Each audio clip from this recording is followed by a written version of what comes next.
How would peace look in Russia and Ukraine? It's a question that's been weighing on the minds of many.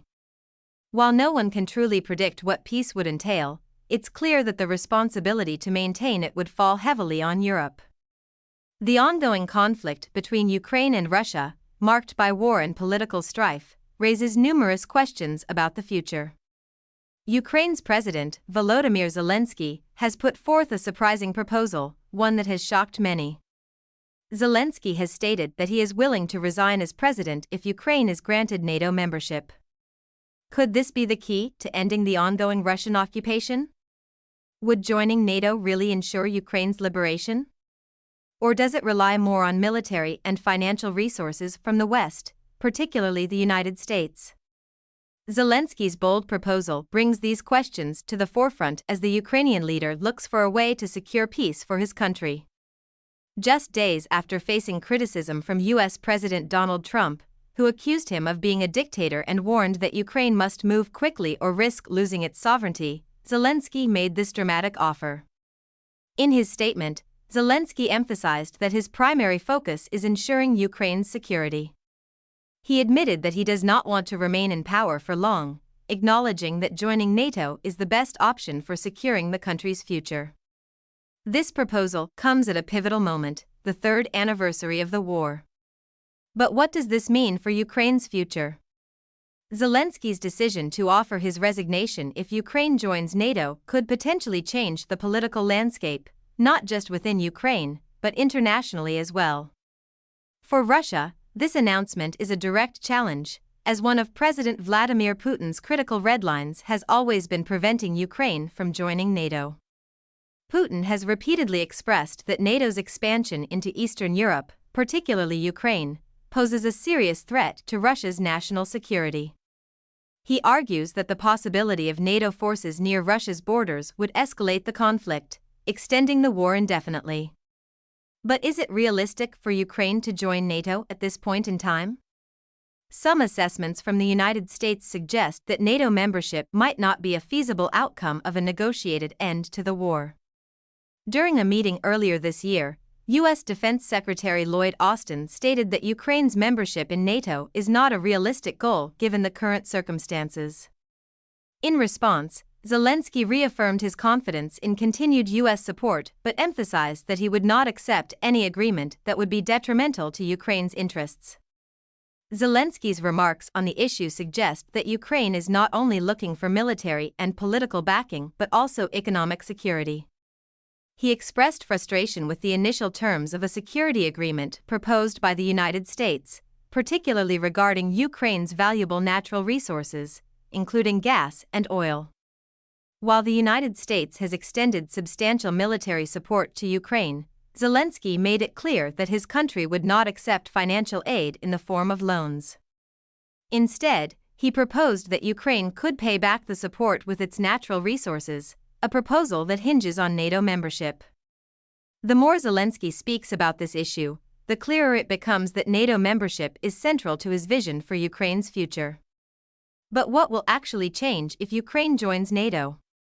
What implications would this have for Russia? NATO's primary purpose has always been to prevent the expansion of authoritarian regimes like the former Soviet Union, and today, that mission remains just as relevant. If Ukraine becomes a full NATO member, it would benefit from the collective defense agreement under NATO's Article 5, which obligates member states to defend each other in the event of an attack. In the wake of Russia's ongoing invasion, NATO's response has become a critical issue. The alliance has faced increased pressure to act decisively, not just in defense of Ukraine but in the face of an authoritarian axis that includes Russia, China, Iran, and North Korea. These countries share a common desire to undermine the current world order, and their alliance has only amplified the importance of NATO's response to Russian aggression. NATO, for its part, is aware of the broader geopolitical implications of the war in Ukraine. Any success by Russia could embolden other authoritarian regimes, particularly China, which is closely monitoring the situation in Ukraine as it considers its own expansionist ambitions, notably in Taiwan. The question remains, is Ukraine's accession to NATO the key to preventing further Russian aggression, or would it only fuel the conflict? For many in NATO, the answer is clear: Ukraine should be welcomed into the alliance to safeguard the security of Europe and prevent further Russian incursions into Eastern Europe. There are several compelling reasons to support Ukraine's NATO membership. First, granting Ukraine NATO membership would send a strong message to Moscow that its ambitions to subjugate Ukraine and expand its sphere of influence are no longer viable. This would be a turning point for Russia, forcing the country to reassess its role on the global stage. Second, Ukraine's military is one of the most capable in Europe. Over the past 3 years, Ukrainian forces have successfully resisted Russia's formidable army, which is considered the second most powerful in the world.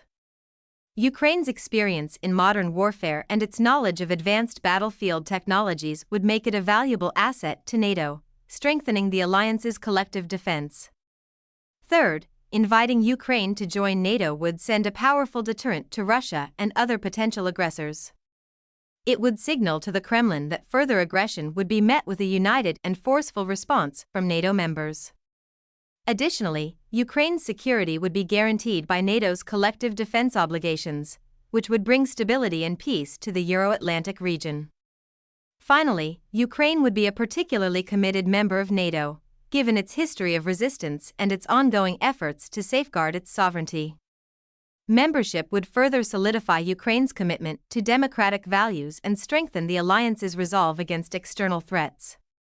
But NATO membership is not a straightforward path, and the alliance remains divided on how to approach Ukraine's accession. Some argue that the process should be expedited, while others caution that it could escalate tensions with Russia and prolong the war. Despite these concerns, many believe that NATO's embrace of Ukraine is the best way forward, not just for Ukraine's future but for the stability of the entire European continent. In conclusion, the future of Ukraine and its relationship with NATO is uncertain, but one thing is clear: President Zelensky's offer to resign in exchange for NATO membership marks a pivotal moment in the conflict. Whether this proposal leads to peace or intensifies the war remains to be seen. However, the path to NATO membership will likely play a crucial role in shaping Ukraine's future and its standing on the global stage. As the war continues to unfold, the world watches closely, waiting for a resolution that may, in the end, hinge on the success or failure of Ukraine's integration into NATO.